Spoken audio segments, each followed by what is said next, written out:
좁은 문에 딱 들어갔을 때 그 위에 뭐가 쓰여져 있었죠? 바로 마태복음 7장 7절에서 8절 말씀이죠. 우리 다시 한번 읽어보겠습니다. 구하라 그리하면 너희에게 주실 것이요 찾으라 그리하면 찾아낼 것이요 문을 두드리라 그리하면 너희에게 열릴 것이니 구하는 이마다 받을 것이요 찾는 이는 찾아낼 것이요 두드리는 이에게는 열릴 것이니라.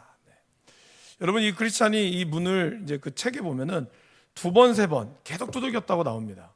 그걸 뭘 뜻할까요? 이 문에 향한 간절한 마음을 뜻한다는 거죠.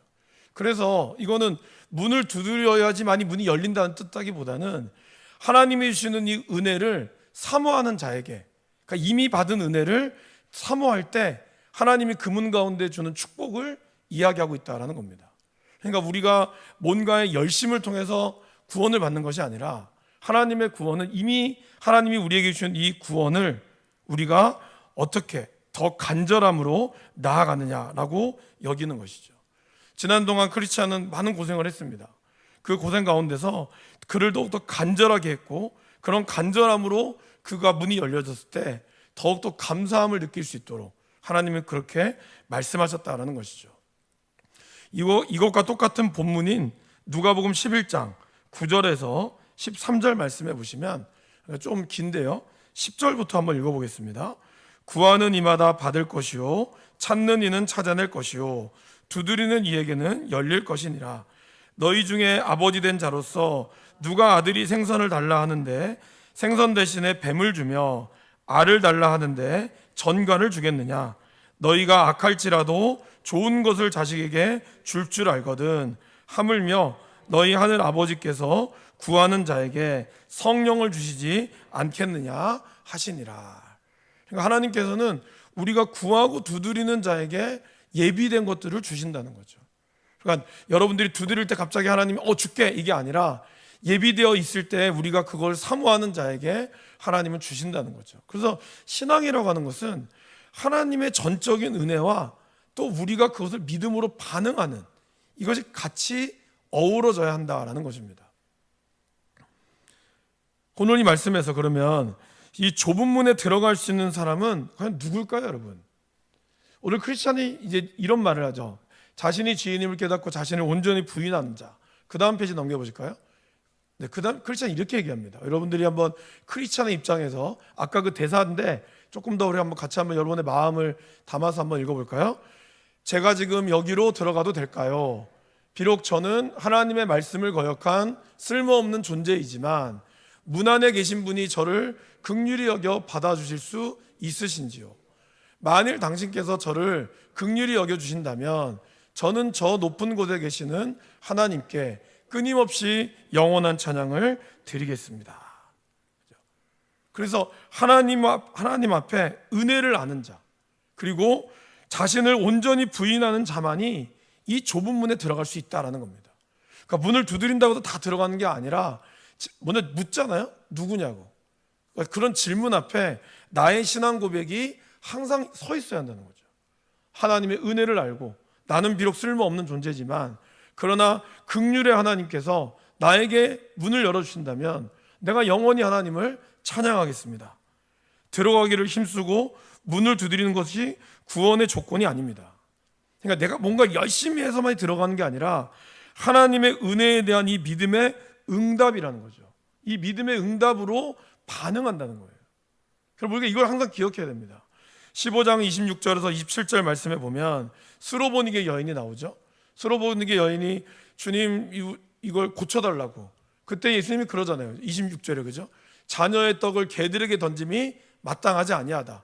그러니까 어떻게 보면 이 여인을 개 취급한 거잖아요. 그런데 이 여인은 어떻게 하죠? 여자가 이르되 주여 올소이다마는 개들도 제 주인의 상에 떨어지는 부스러기를 먹나이다 라고 얘기했다는 거예요. 지금 자기에게 중요한 거는 나를 개 취급했단 말이야? 이게 중요한 게 아니라 나를 구원하신 그 주님 앞에 내가 개가 돼도 상관이 없다. 그럼에도 이 개가 돼도 상관없지만 그럼에도 불구하고 나를 구원할 수 있다면 나는 기꺼이 어떠한 존재라도 나는 상관이 없다. 하고는 이 겸손한 마음이 바로 하나님의 긍휼을 바라는 이 마음이 구원에 이르는, 이 좁은 문에 들어갈 수 있는 유일한 조건이라는 거예요.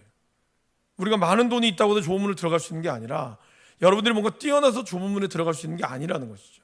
철저하게 하나님의 은혜가 어떤 분인지를 알고 그 은혜에 합당하신 그분 앞에 그분의 긍휼하심을 기대는, 그것이 바로 이 좁은 문에 들어갈 수 있는 조건이라고 이야기하고 있다라는 것입니다. 자, 그래서 이 문을 열어줬을 때 이 문지기의 이름이 누구였습니까? 네, 선의, 영어로 이제 굿윌이라고 얘기하죠. 그럼 여러분, 선의는 누굴까요? 선의는 바로 저와 여러분이죠. 바로 회개하는 자에게 용서를 베푸시는 하나님을 증거하는 자라는 거예요. 그러니까 어느 누구든지 주 앞에 나와서 이런 회개하기를 원할 때 저와 여러분들은 그 하늘의 문을 열어줄 수 있는 사람이라는 거죠. 그죠? 여러분 주변에 누군가가 나 교회 가고 싶다고, 나 정말 하나님의 은혜를 너무 경험하고 싶다고 얘기했을 때, 우리가 기꺼이 하나님의 은혜를 알고, 그리고 그 은혜 속에서, 맞습니다, 하나님은 당신에게 은혜를 베푸신 분입니다. 하나님이 정말 여러분, 어떤 분이, 그죠? 정말 당신이 하나님 앞에 오기를 원한다면, 진정으로 회개하기를 원한다면, 하나님은 당신을 사랑하시고 당신을 베풀어 주실 겁니다. 이러한 선의가, 우리 모두가 바로 그런 하나님의 문지기의 역할을 감당해야 한다는 것입니다. 이런 문지기가 계속해서 모든 사람에게 유익을 주려는 마음을 소유하고 있었다는 것이죠. 그러니까 먼저 믿은 우리가 그런 모든 사람의 유익을 주는 자가 되어야 한다는 겁니다. 누군가 여러분을 찾아와서 교회를 갈기를 원하고 예수님을 믿기를 원한다고 했을 때, 우리는 기꺼이 그분을 향해서 하나님의 사랑을 베풀어 줄 수 있는, 하나님의 그 은혜를 베풀어 줄 수 있는 그러한 문지기의 역할을 우리가 감당해야 한다는 것이죠. 자, 그런데 여러분, 거기 보면 이제 그렇게 들어왔을 때 문지기가 갑자기 어떻게 하죠? 크리스천을 급하게 잡아당깁니다. 그 이유는 뭘까요? 바알세불의 부하들이 화살을 쏘아서 좁은 문으로 들어가지 못하도록 어떻게 하든지 죽이려고 한다는 거죠. 그래서 회개하는 성도에 대한 마귀의 공격으로부터 보호하기 위함이라는 겁니다. 처음에 막 예수를 믿을 때, 이제 막 예수를 믿고자 할 때 교회를 좀 오다가, 그죠? 그러면 막 어떤 경우는 집안에 막 안 좋은 일이 생기는 경우도 있어요. 그러면 그것 때문에 마음이 낙심이 돼서 우리를 넘어뜨리는 거죠. 바로 5번 질문과도 연관이 있는데요. 그렇다면 이 마귀가 쏘는 화살은 종류가 뭘까요? 첫 번째는 의심의 화살이라는 거예요. 이 화살에 맞으면 의심하게 된다는 거예요. 정말 하나님이 날 구원해 줄 수 있습니까? 나 죄도 많은데 내가 정말 나 구원받을 수 있어요? 우리 늘 얘기하잖아요. 이제 성경 공부를 하거나 정말 처음 믿는 분한테 제가 이렇게 얘기를 해요. 예수님의 이름을 믿는, 그 이름을 부르기만 하면 구원을 받습니다. 그러면 그분들이 약간 의심을 해요. 진짜요? 정말 아니 어떻게 그것만 가지고 구원을 받을 수 있나요? 뭔가 교회를 다니고 은혜를 받으려면 뭔가 대단한 일을 해야 되는 것 같은 사람들 생각하거든요. 그런 의심의 화살. 여러분, 이 땅 가운데서 가장 먼저 사단이 했던, 아담과 하와를 통하여 가장 먼저 했던 전략이 뭐죠? 속임수와 의심이죠. 그죠? 제일 먼저 묻잖아요. 정말 하나님이 여기 있는 모든 것을 먹지 말라 그랬어? 딱 의심을 던진다는 거예요. 의심하게 만들어낸다는 거죠. 그래서 그 화살을 맞으면 우리가 하나님의 구원, 하나님의 사랑을 의심하게 만든다는 거예요. 두 번째 화살은 뭘까요? 정죄의 화살이라는 거죠. 너는 안 돼. 사단의 또 다른 특징 중에 하나가 뭐죠? 참소하는 자죠. 그러니까 옆에서 이르는 거잖아요. 너 교회 다닌다고 하는데 너 어제도 거짓말했지. 너 교회 다닌다고 해서 어제도 나쁜 짓 했지. 너는 그래서 안 된다고. 끊임없이 우리를 정죄하고 끊임없이 우리를 넘어뜨린다는 거예요. 너 20년, 30년 교회 다니면 뭐하나? 맨날 욕하고 그러는 너는 절대로 구원받지 못할 거야. 그래서 나의 양심과 나의 가책을 계속해서 일으키는 거죠. 여러분, 우리는 양심이라는 하나님의 선물이 있습니다. 그래서 우리는 그 양심의 가책을 받는 게 잘못된 게 아니에요. 근데 문제는 그 양심의 가책을 받았을 때 우리는 어디로 가야 되죠? 우리는 하나님께로 가야 돼요. 회개의 자리로 가야 한다고. 그런데 양심의 가책을 받아서 낙심하게 되는 일이 있다는 거. 아, 그래, 나는 안 돼. 예수님께서 베드로를 딱 바라봤을 때, 그죠? 닭이 딱 울었을 때 베드로가 울었잖아요. 근데 여러분, 이 닭 울음소리를 누가 또 들었을까요? 가룟 유다가 들었어요. 근데 가룟 유다는 그거를 듣고 어떻게 했죠? 자살을 선택합니다. 정죄됐을 때 베드로는 울었고 펑펑 울었고, 그리고 그는 다시 갈릴리 바다로 갔고, 그러나 스스로 가룟 유다는 자기의 죄책감에 못 이겨서 스스로 죽음을 택했다는 거예요. 자기 스스로 자기의 죄를 정해버렸다는 거예요. 여러분, 어느 누구도 죄를 정할 수 없습니다. 인간은. 결국 그로 인하여 베드로는 어떻게 했습니까? 하나님으로부터 다시 회복의 기회를 얻었잖아요. 가룟 유다는 못 갔다는 거예요. 사단은 끊임없이 우리의 양심의 가책을 통해서 정죄하게 만든다는 거예요. 난 안 돼. 그래, 너는 교회를 오래 다녀도 또 안 돼. 우리가 그럴 때 뭐가 필요하다고요? 뻔뻔함이 필요하다고. 하나님에 회개하고, 그래, 나는 여전히 죄인이야. 그러나 하나님께서는 그 어떠한 것도, 로마서 8장 38절 39절, 여러분 로마서를 잘 이렇게 시간이 날 때마다 꼭 읽으세요. 로마서는 정말 중요한 말씀인데 그 중에 8장이 정말 중요합니다. 거짓말이 나오잖아요. 사망이나 생명이나 천사나 권세자나 그 어떠한 피조물이라 할지라도 우리를 하나님의 사랑에서 끊을 수 없다. 이 말씀으로 딱 선포하는 거예요.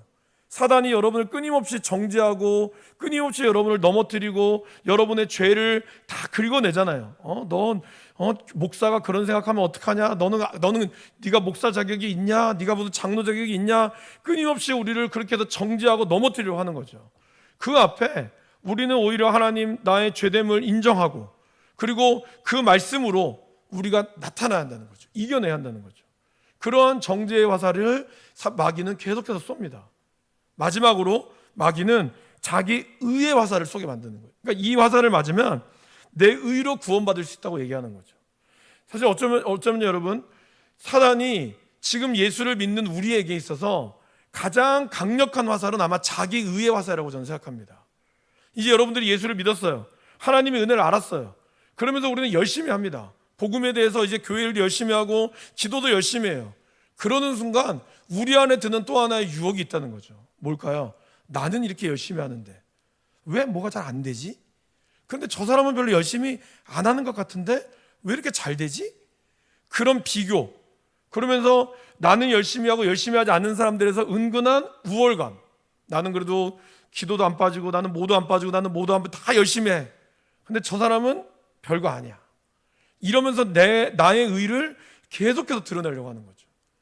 나는 거짓말도 안 하고, 나는 정말 열심히로 봉사하고 모든 거 다 잘해.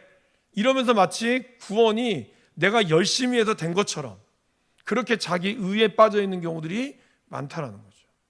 어쩌면 사단이 이미 여러분들에게는 의심의 화살도 통하지 않을 것이고 정죄의 화살도 통하지 않을 것이에요. 그러면 마지막 화살은 아마 자기 의의 화살이라는 거예요. 내가 끊임없이 내가 열심히 하니까 나는 당연히 이 정도의 대접을 받아야 돼.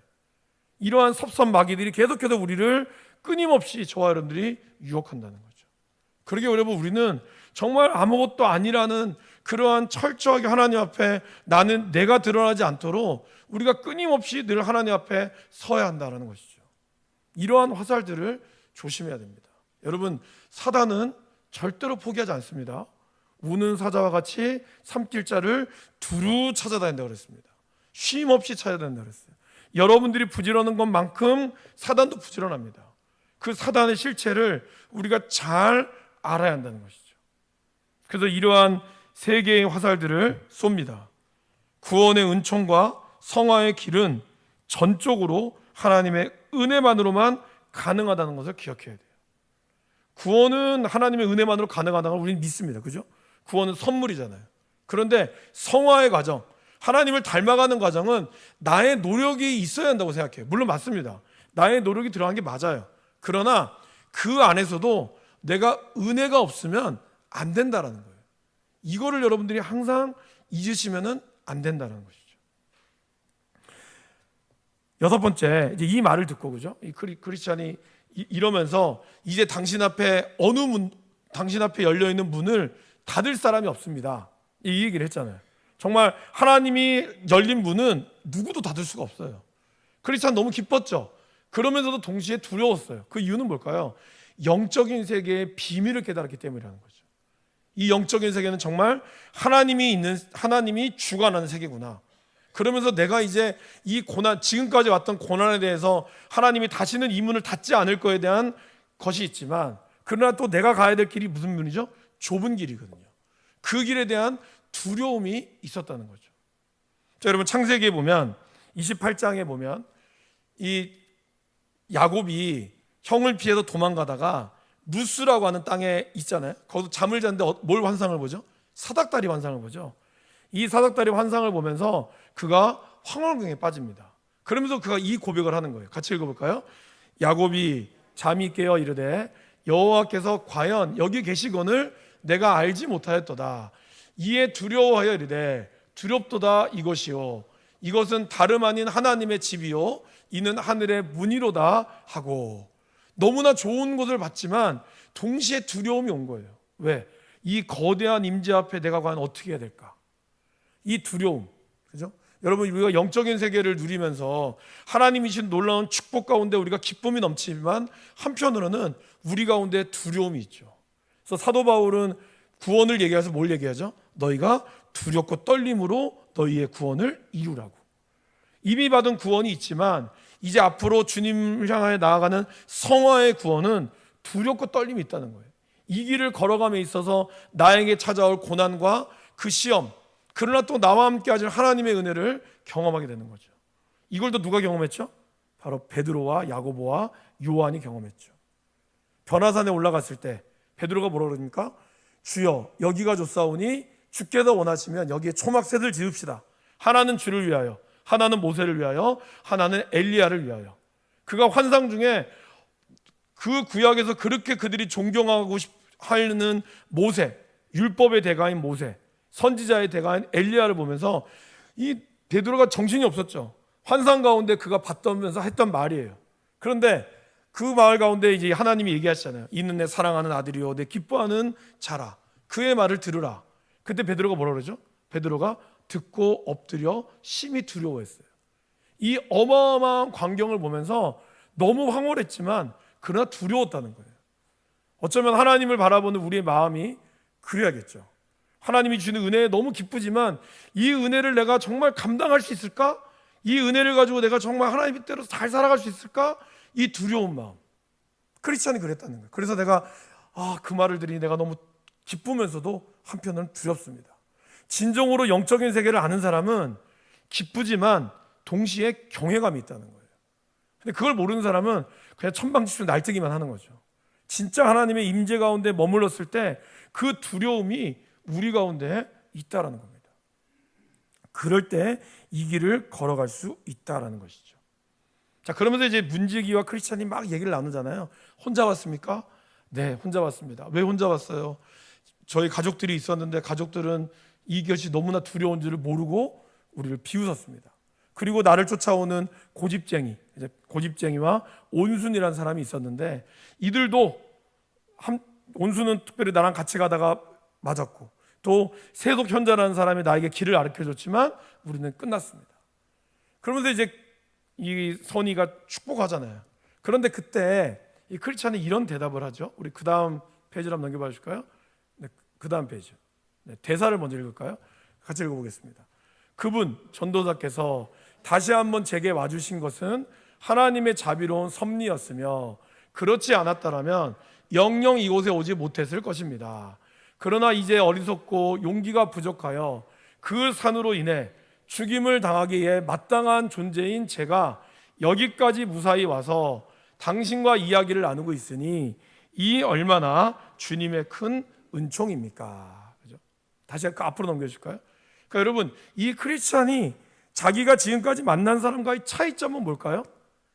그들도 그들과 다를 바 없다고 평가했어요. 사실은 나도 여기까지 왔지만 나도 사실은 별 볼일 없었습니다. 나도 잠깐 세속 현자의 말에 혹해서 더 편한 길로 가려고 했습니다. 이러면서 스스로를 낮게 평가했다는 거예요. 그리고 이런 자신을 다시 전도자에게 만나게 해주신 것이 하나님의 은총이요 하나님의 섭리라고 이야기하고 있다는 것이죠. 그러니까 여러분, 우리가 이 길을 걸어가고 있는 것, 저와 여러분들이 지금 하나님의 나라를 향하여 걸어가고 있는 것이 전적으로 하나님의 은혜라는 사실을 우리가 인정할 줄 아는 게 중요하다는 거예요. 겉으로 종교적인 어떤 뭐라 해야 될까요? 경건의 모양만 갖추고 있는 것이 아니라 실제로 우리 안에 얼마나 많은 죄악들이 있는지. 그래서 사도 바울이 그랬잖아요. 내 속에 또 다른 법이 나를 사로잡고 있다고. 이것이 저와 여러분들 실체 아니에요? 저의 실체이기도 합니다. 제가 이 자리에 서고 있지만 사실 제 안에도 집에 들어가면 또 제가 목회하는 가운데서 또 끊임없이 내 안에 이런 악한 생각들과 저를 넘어뜨리려 하는 그런 유혹들이 있죠. 부인할 수 없습니다. 여러분 안 그렇습니까? 여러분은 언제나 늘 속마음과 겉마음이 일치하십니까? 그러면 너무 좋겠죠. 그러나 그럴 수 없다는 거예요. 우리 안에 확 올라오는 이러한 분노가 있고 때로는 참을 수 없는 그런 욕망과 용서할 수 없는 그러한 마음들이 우리 가운데 존재한다는 거예요. 이러한 존재함을 이 크리스찬은 너무나 자기 자신을 잘 인정하고 있다는 것이죠. 그런 나를 하나님이 붙드셔서 온 것이 하나님의 은총입니다. 그런데 고집쟁이나 온순이나 세속천자는 뭐라고 얘기합니까?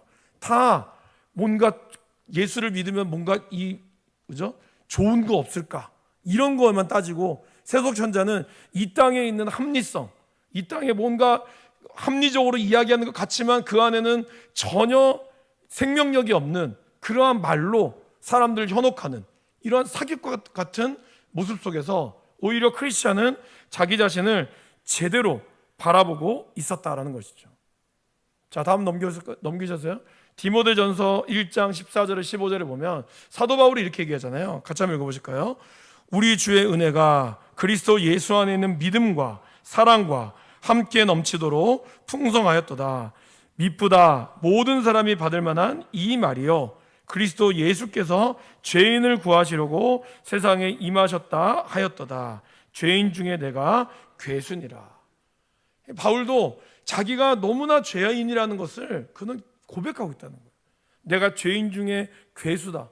가장 내가 악질 중에 악질이라는 것을 바울은 고백하고 있습니다. 어마어마한 하나님의 은혜가 풍성하지만 그 풍성한 은혜 가운데 내가 죄인이라는 사실을 바울은 철저하게 인정하고 있다는 것입니다. 여러분, 죄라고 하는 것을 사회에서는 이 땅은 죄를 뭐로 보죠? 죄의 행위로 보죠.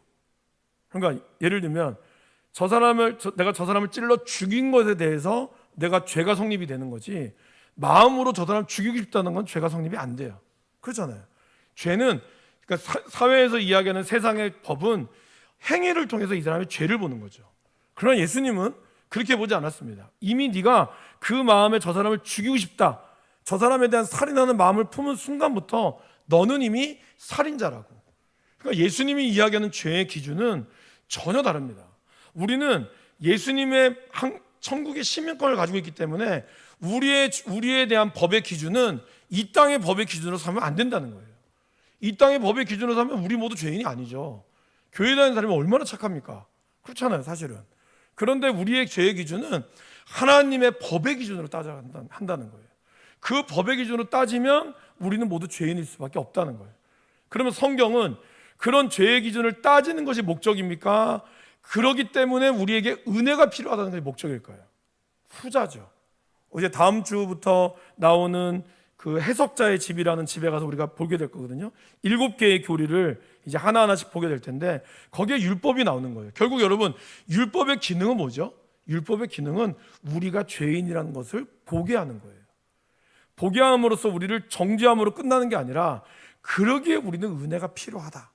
이거를 보여주는 게 바로 율법의 기능이죠.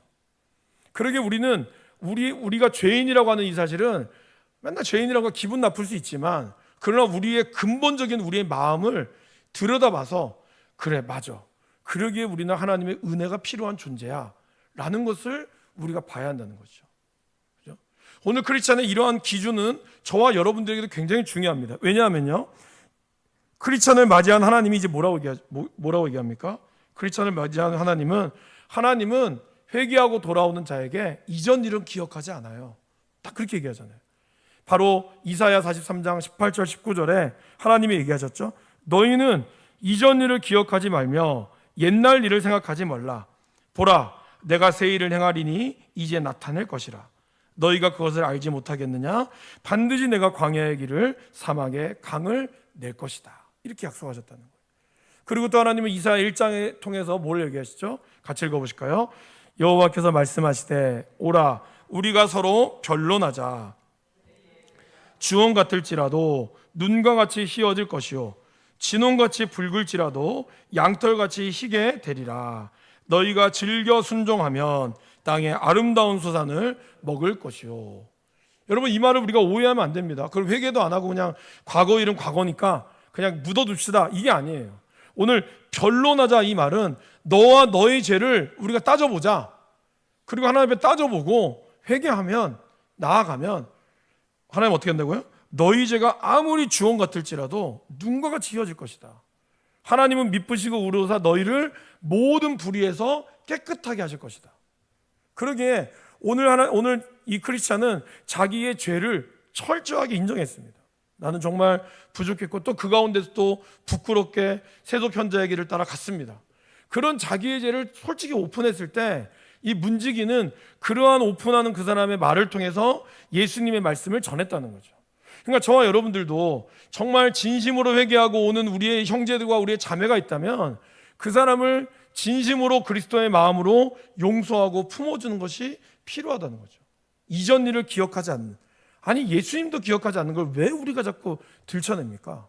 우리가 뭔데? 저와 여러분들이 뭔데? 다른 사람이 이제 회개해서 정말 정확하게 살려고 하는 것을 알고 보면 저 사람 몇 년 전에 이거 했다? 이런 얘기를 뭐하러 들춰내 우리가? 들춰낼 자격이 우리는 없습니다. 그래서 여러분 하나님이 여러분들이 안 걸린 죄 다 들춰내면 어떻게 하실 거예요? 여러분 살 수 있겠어요? 못 삽니다 우리는. 그러게 물론 그분이 자기의 죄를 또 뭐 사람들 앞에 어떤 일들로 얘기할 수는 있겠으나 우리가 그것을 굳이 정죄할 필요는 없다라는 것이죠. 하나님의 본성은 그렇답니다. 우리의 죄를 회개하면 하나님은 그때부터 그분의 머릿속에 딱 지우개처럼 지워버리는 거예요. 그러면서 무슨 일 있었어? 딱 잊어버리시는 거예요. 예전 일은 기억하지 않으시는 그런 하나님의 모습이라는 거죠.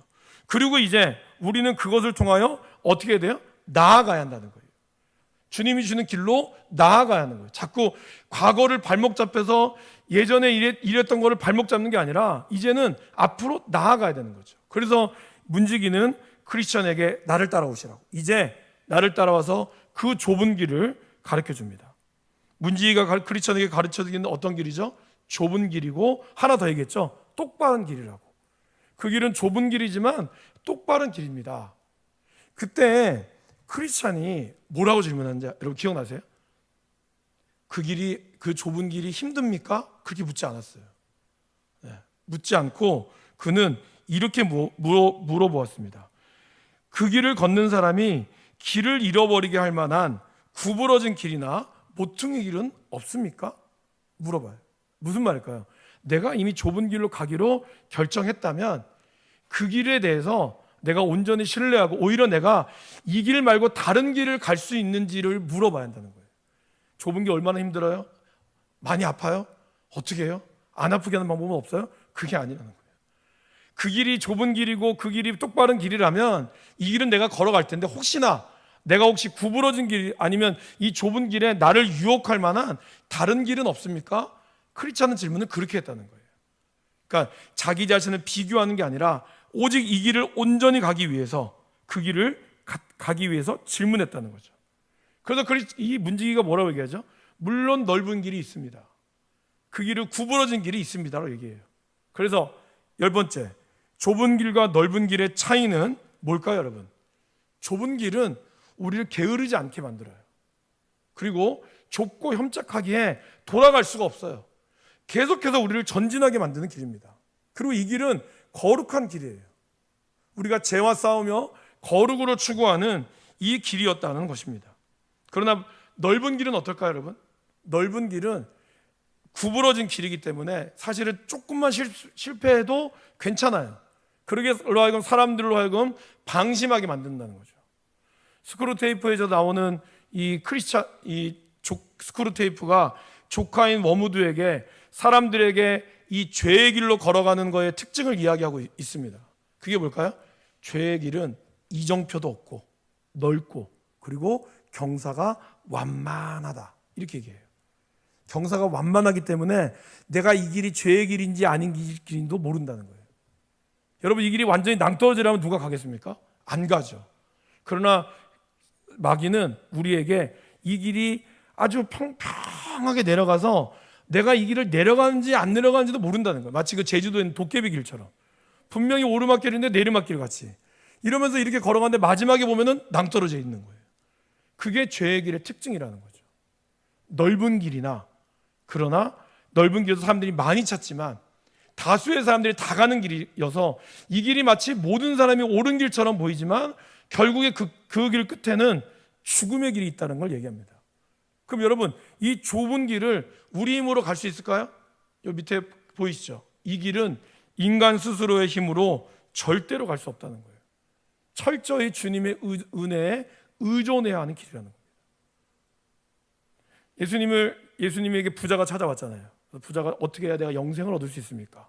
그때 예수님은 뭐 10가지 그 10계명, 내 부모를 공경하라, 간음하지 말라, 거짓말하지 말라, 이거 했을 때 그 뭐라 그러죠? 다 지켰습니다. 어렸을 때부터. 그때 예수님이 뭐라 그러죠? 그래? 그러면 네가 가지고 있는 재산을 다 팔아서 가난한 자들에게 주고 나를 따르라. 그때 이 사람이 근심이, 돈이 많음으로 근심하여 떠나갔다라고 얘기했어요. 그때 예수님이 뭐라 그러죠? 사람이 이 길을 걸어가는 것이, 낙타가 바늘길을 부자가 하나님 나라에 들어가는 것이 낙타가 바늘길을 통과하는 것만큼 어렵다고 얘기해요. 그때 베드로가 딱 한마디 하죠. 주님, 그럼 아무도 못 갑니다. 그때 예수님이 뭐라 그럽니까? 사람으로는 할 수 없으되 하나님으로는 할 수 있다. 무슨 말이에요? 맞다. 너희들 힘으로는 안 된다. 여러분, 지금 여러분들 가지고 있는 재산 다 내라면 되겠어요? 못 내죠. 네. 그뿐만이 아니라 여러분들의 모든 것을 내가 하나님 앞에 온전히 헌신한다? 지금 우리의 마음, 우리의 인간적인 마음으로는 어렵죠. 왜냐하면 나 노후도 있어야 되고 적어도 내가 먹고 살 거는 놔둬야 되는데, 이런 모든 것들 앞에 인간적인 생각들을 다 계산하면 아무것도 할 수 없는 거예요. 그러나 하나님으로는 할 수 있다는 거예요. 성령께서 우리로 하여금 우리가 성령을 의지할 때 하나님은 그 길을 걸어가도록 우리에게 허락하시고 붙드신다는 거죠. 그거는 꼭 선교사의 길이 아니어도 됩니다. 뭐 선교사님만 그 길을 걷는 게 아니라 우리 모두 다 그 길 가운데 우리가 걸어가야 한다는 거예요. 하나님께서 우리에게 채워주시고 이끌어주시는 것을 우리가 보고 나아가야 한다는 것이죠. 그래서 이 좁은 길과 넓은 길의 차이는 바로 거기에 있습니다. 좁은 길은, 결국 넓은 길은 쉽게 얘기하면 뭐예요? 내 힘으로 갈 수 있는 길이에요. 내 힘으로 얼마든지 갈 수 있고 나는 얼마든지 내가 돌아올 수 있어. 내가 마음만 먹으면 나는 돌아올 수 있어. 도박하는 사람들 얘기하죠. 내가 마음만 먹으면 난 도박 끊을 수 있다고. 못 끊습니다. 마음만 먹으면 나 술 끊을 수 있다고. 못 끊습니다. 좁은 길은 뭐예요? 너무나 힘든 길이기 때문에 내 힘으로 안 된다. 그래서 무릎 꿇을 수 있는 사람, 이 사람이 이 좁은 길을 걸어갈 수 있다라는 것이죠. 크리스찬이 이제 문지기에게 이제 좁은 길을 걸어가려고 할 때 문지기에게 부탁한 것이 있죠. 자신의 등에 지워져 있는 무거운 짐을 좀 벗게 해주십시오. 너무 힘듭니다. 이 좁은 길 가는 것도 힘들어 죽겠는데 도대체 이 짐은 언제 벗겨집니까? 그때 이 문지기가 이런 말 하죠. 여러분 같이 한번 읽어보실까요? 비록 당신의 짐이 무거울지라도 구원의 장소에 이를 때까지는 참고 그대로 지고 가십시오. 거기에 이르면 저절로 당신의 짐이 떨어져 나갈 것입니다. 그럼 여러분, 이 구원의 장소가 어딜까요? 책을 읽어보신 분은 아실 거고, 구원의 장소가 어딜까요? 바로 십자가입니다. 십자가에 갈 때까지는 이 짐을 짊어지고 가야 되는 거예요. 그러면 왜 아직까지 이 죄의 짐을 벗을 수 없을까요? 구원에 이르는 지식이 아직 크리스찬은 부족하다는 거예요. 여러분, 구원의 확신이라고 하는 거는요, 세 가지가 필요하죠. 첫 번째는 지적인 이해가 있어야 됩니다. 그러니까 말씀에 대한 지적인 이해가 있어야 되고요. 그 다음에 감정적인 십자가의 은혜를 체험해야 되고, 그 다음에 그거를 내가 그 길을 걸어가겠다는 의지적인 결단이 있어야 돼요. 아직 크리스찬은 이 짐에 대해서, 이 짐을 다른 사람이 벗겨줄 수 있다고 생각하고 있어요. 그러니까 아직 구원에 대한 지식이 없는 거죠. 여러분, 제가 여러분들에게 오늘 당장 돌아가시면 여러분 구원받을 수 있습니까? 여러분 뭐라고 대답하시겠어요? 아멘이라고 하시겠어요? 아니면 글쎄요라고 하시겠어요? 네, 글쎄요라고 한다면 우리는 아직 구원에 대한 지식이 없는 겁니다. 왜요? 구원에 대한 은총은요, 믿음으로 고백하는 순간 이미 그것으로 다른 어떤 것도 끝나는 거예요. 근데 우리는 왜 그거를 자꾸 의심할까요? 자꾸 내가 말씀대로 잘 살았냐 안 살았냐 이거에 자꾸 나에 집중하고 있거든. 여러분 좀 쉽게 얘기하면 여러분의 자녀가 오늘 여러분의 말을 엄청 안 들어, 일주일 동안 말 안 들었어요. 그러면 그거는 내 자식 아니에요? 아니, 그거 내 자식 맞죠? 여러분 말 잘 들으면 어이구 내 새끼 이쁘다 이렇게 하고, 말 안 들으면 어이구 저 원수 같은 이렇게 해요? 물론 말은 그렇게 하시겠지. 그렇지만 그렇다고 해서 이 아이와 나와의 관계가 끊어지지는 않아요. 화는 나겠지만, 하나님이 여러분들이 하나님 뜻대로 살지 않는다고 해서 하나님 마음은 아프고 화가 나겠지만, 그렇다고 해서 한 번 택한 백성을 하나님은 버리지 않아요. 왜요? 여러분의 문제가 아니라 하나님의 말씀의 신실성 때문에. 이런 구원의 지식을 우리가 말씀을 통하여 알아야 한다는 거죠. 근데 많은 분들이 감정적인 체험을 굉장히 중요시 여기다 보니까 내가 좀 말씀대로 잘 살고, 내가 이번 한 주간은 큐티도 많이 하고 큐티도 다 하고 예배도 안 빠지고 했으니까 나는 이번 주는 잘 살았어. 그럼 난 구원받을 수 있어. 근데 그 다음 주는 그렇게 못 살았어요. 그럼 왠지 모르게 구원받을지 못 갈 것 같은 그런 불안한 마음이 든다는 거죠. 그런 여러분의 감정과 상관없이 하나님의 구원은 있다는 거예요. 근데 이것이 어디에 나와요? 말씀에 있다는 거죠. 그러니까 이런 지적인 이해가 우리 가운데 있어야 한다는 겁니다. 아직 크리스찬은 그것이 없죠. 그래서 그 다음에 해석자의 집에 가서 7개의 교리를 배웁니다. 그 교리를 배우고 나서 비로소 그가 십자가 앞에 자기의 짐이 떨어져 나가는 것을 배우는 거죠. 여러분, 철로역정은 단순히 어떤 소설이지만 소설 안에 이러한 조직적인 신학이 담겨져 있습니다. 그래서 단순히 그냥 크리스찬이 만나는 것을 얘기하는 게 아니라 이 안에는 어쩌면 우리가 신학이 담기는 단계가 있어요. 그러게 여러분, 우리가 구원에 온전히 이르기 위해서, 여기 계신 분들 중에 아마 교회를 또 나오지만 구원의 확신이 없다라고 느껴지는 분이 계실 겁니다. 그런 분들은 말씀을 읽으세요. 말씀을 읽고, 그리고 정말 하나님, 내가 구원의 확신을 갖기를 원합니다. 그 하나님이 사랑은 아는데 그 사랑이 나를 구원한 거에 대해서 많은 사람들이 긴가민가 하는 사람이 많습니다. 굉장히 많습니다, 여러분. 그렇기 때문에 우리는 그거에 대해서 그 단계를 나아갈 수 있도록 끊임없이 여러분들이 새가족이나 여러분의 성도들에게, 내가 알고 있는 믿음의 백성, 그 지식들에게 알려주고, 그리고 그걸 끊임없이 가르쳐야 돼요. 주일날 예배 안 빠져도 난 주일 정도 잘합니다. 그런 사람이 구원받지 않습니다, 여러분. 구원을 받는 거는 예수님이 나의 구주, 나의 하나님이라는 내 입술에 확실한 고백이 있을 때 구원받는 거예요. 그래서 난 주일도 안 빠지고 나는 주일은 꼭 드립니다. 이것을 마치 훈장처럼 생각하시는 분들이 계신데, 물론 중요하죠. 그러나 여러분, 그것이 구원에 이르는 조건은 아닙니다. 구원에 이르는 확신한 증표는 내가 구원받은 자로서의 입술의 고백, 그리고 말씀대로 살아가려고 하는 나의 믿음의 결단, 이것이 있을 때, 어우러질 때 구원의 확신이 우리 가운데 완성이 되는 거예요. 이거를 잘 기억하셔야 됩니다. 그래서 오늘 크리스찬은 이 좁은 문에서 이제 좁은 길로 완전히 가기 전에 해석자의 집을 통해서 하나님의 말씀을 듣습니다. 저와 여러분들도 하나님의 이 고난과 이 어려움을 극복하기 위해서는 우리가 말씀으로 견고히 서 있어야 돼요. 견고히 서 있지 않으면 조금만 시험이 오면 금방 넘어집니다. 금방 원망하게 되고요, 금방 좌절하게 된다는 거예요. 그러나 말씀이 우리 가운데 서게 됐을 때는 어려움이 온다 할지라도, 그죠, 여러분 그랬잖아요. 듣고 행하는 자는 창수가 불고 바람이 불어도 무너지지 않는다.